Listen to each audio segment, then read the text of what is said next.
Hello. Before we begin this video, I want to ask you a simple question, one we rarely dare to confront. Have you ever wondered if it was truly an act of love for your parents to bring you into this world? Or could it be that, unknowingly, they committed what the philosopher Arthur Schopenhauer would consider the fundamental moral crime, condemning an innocent being to a life of inescapable suffering? Think carefully before you answer. Don't rush. This uncomfortable question is only the beginning of a philosophical journey that will challenge everything you hold sacred about human life. Welcome to our deep dive into the most disturbing vision of Schopenhauer's philosophy, the idea that procreation, an act celebrated across all cultures as the ultimate expression of love and continuity, may, in fact, be the greatest act of cruelty one human can commit against another. If this idea unsettles you, makes you uncomfortable, or even outraged, you're not alone. We are biologically and culturally programmed to view birth as a reason for celebration. But Schopenhauer invites us to question that programming and look closely at what it truly means to bring a conscious being into existence. And please, like this video right now if you value philosophical discussions that break with common sense and allow us to see the familiar with new eyes. Your support helps us continue bringing content that challenges conventional thinking. Arthur Schopenhauer, that difficult-tempered German born in 1788, was not interested in comforting us with reassuring philosophies. Unlike many thinkers of his time, he did not see existence as a divine gift or a chance for spiritual growth.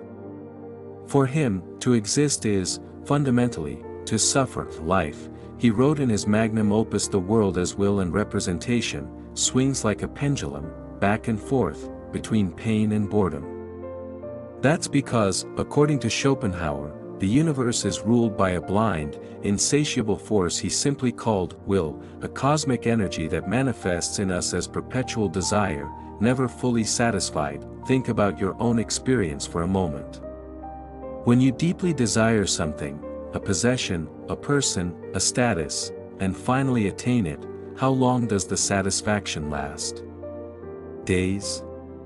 Hours? Minutes, perhaps? Soon, the desire resurfaces, aimed at another object, and you find yourself trapped again in that endless pursuit. Schopenhauer observed this cruel dynamic and concluded that true happiness is impossible within this cycle. We only experience brief pauses in the pain of desire. This is the first premise of Schopenhauer's argument against procreation. Human life is, in its fundamental structure, an experience of lack, of constant yearning that never finds lasting fulfillment. But suffering is not just about unmet desire. Schopenhauer looked at the natural world and saw a theater of relentless cruelty. The world, he observed, is hell, and men are divided into tormented souls and tormenting demons. Just watch any nature documentary to see this brutal truth in action: predators tearing prey alive, parasites consuming hosts from within, hunger and disease as constant forces of selection, and we humans are not exempt from this dynamic. Our history is a chronicle of wars, genocides, slavery, and oppression.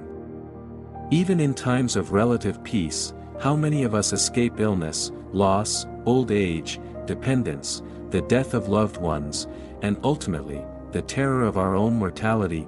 Schopenhauer faced these truths unflinchingly. If we led mute, senseless creatures to the slaughterhouse, to witness the terror and agony in their eyes, to hear their moans and cries of anguish, we could not endure it. And what about human slaughterhouses and battlefields? And now comes the crucial question: what moral right do we have to bring a new being into this circus of horrors? What justification do we offer to a consciousness that, before being conceived, rested peacefully in non-existence, without pain, without need? If you're following this unsettling reasoning and recognizing its depth, leave a comment sharing how this Schopenhauerian perspective challenges your own views on life and procreation. I'm curious to hear how these ideas resonate with your experiences. A compassionate and charitable person, Schopenhauer argued, would foresee the countless evils to which life is exposed and would surely spare the not yet existing the burden of existence, or at least hesitate to take on the responsibility of imposing such a burden. Yet very few people reflect on this before procreating. On the contrary, in all cultures, we celebrate birth, as if congratulating parents for bringing another conscious being into the inevitable experience of suffering. Schopenhauer goes further and connects this to a fundamental selfishness in parents. He believed that the decision to have children is rarely made with the child's well-being in mind. After all, before conception, there is no child whose interest can be considered. Instead, we procreate to fulfill our own desires, the desire to leave a legacy, the desire to experience parental love, the desire to see something of ourselves live on, or simply the satisfaction of sexual impulse combined with contraceptive negligence. Schopenhauer saw this as a manifestation of the blind will itself working through us, perpetuating the cycle of suffering without awareness or purpose. Parents, he says, satisfy their carnal desire without considering that they are condemning another person to live for decades in a vale of tears. And when we consider the actual conditions in which many children are born, extreme poverty, war zones, dysfunctional families, unjust social systems, Schopenhauer's argument gains even more weight. There's no guarantee that the life we're creating will even have the minimum conditions to thrive. Some defenders of procreation argue that, despite suffering, life offers pleasures and joys that make it worthwhile. Schopenhauer was well aware of this counterargument but refuted it with a relentless analysis of the math of pleasure and pain. For him, pleasure is always just the temporary absence of pain, a neutral state at best. Pain, on the other hand, has a positive, present, and immediate character. A moment of intense pain is not offset by an equivalent moment of pleasure. The asymmetry is fundamental. As he put it, 100,000 pleasures do not outweigh 1 hour of pain. Think about it, a lifetime of health does not make us feel grateful every moment, but a single day of severe illness makes us feel the full weight of bodily existence. Years of freedom are taken for granted, but a single day of unjust imprisonment would be unbearable. If you're reflecting on these ideas and feel intellectually provoked by them, don't forget to subscribe to the channel. This kind of deep philosophical reflection on the most fundamental questions of existence is exactly what will continue bringing you. This asymmetry between pleasure and pain leads Schopenhauer to a grim conclusion: mathematically, existence is a guaranteed loss. Suffering will always outweigh pleasure in quality and quantity. Therefore, from a purely logical standpoint, non-existence would be preferable to existence. This is, in short, the foundation of what we now call philosophical antinatalism, a position that has found contemporary defenders such as South African philosopher David Benatar. In his book Better Never to Have Been, Benatar develops what he calls the asymmetry of pleasure and pain systematically, arriving at the same conclusion as Schopenhauer: bringing someone into existence always constitutes a harm to that person. But Schopenhauer's argument has yet another dimension. For him, all procreation is fundamentally an egoistic act, not only for the reasons already mentioned, but because it perpetuates the cycle of the blind will. Each new human being is another manifestation of this insatiable will, another vehicle for suffering. His view was so radical that he considered voluntary chastity, the conscious refusal to procreate, as one of the highest forms of denial of the will, an almost sacred act of rebellion against the perpetual cycle of desire and suffering. If the act of procreation were not accompanied by lust and pleasure, he wrote, but were a matter of pure rational deliberation, would the human race still exist? Wouldn't it be more compassionate to say, "Come, let us, out of mercy for those who do not yet exist, spare them the burden of life, or at the very least, let us not take it upon ourselves to impose such a burden"? Of course, Schopenhauer's views are extreme and provocative.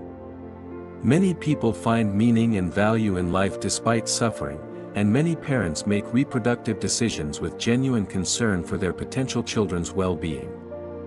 Schopenhauer himself acknowledged that most people would never accept his bleak view of existence. Still, his radical questioning forces us to confront assumptions we usually take for granted.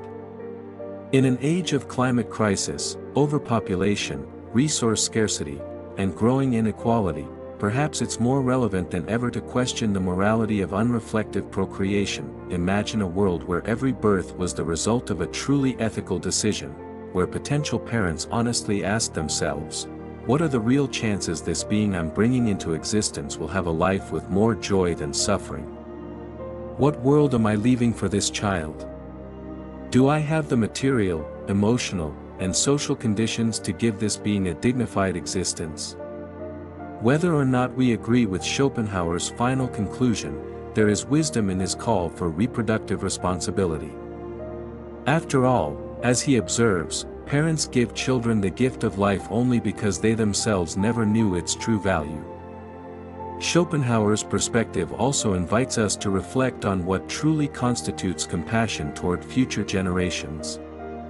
Is real kindness found in bringing more beings into the world as it is, or in working to reduce the suffering of those who already exist?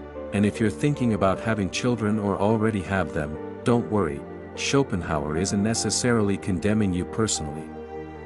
His philosophy is an intellectual provocation, an invitation to deep reflection, not a final moral judgment. Each of us must find our own path through these existential questions. If you found value in this philosophical discussion, please share this video. These deep questions deserve to be widely debated, especially in a culture that so often avoids confronting the hardest truths about human existence.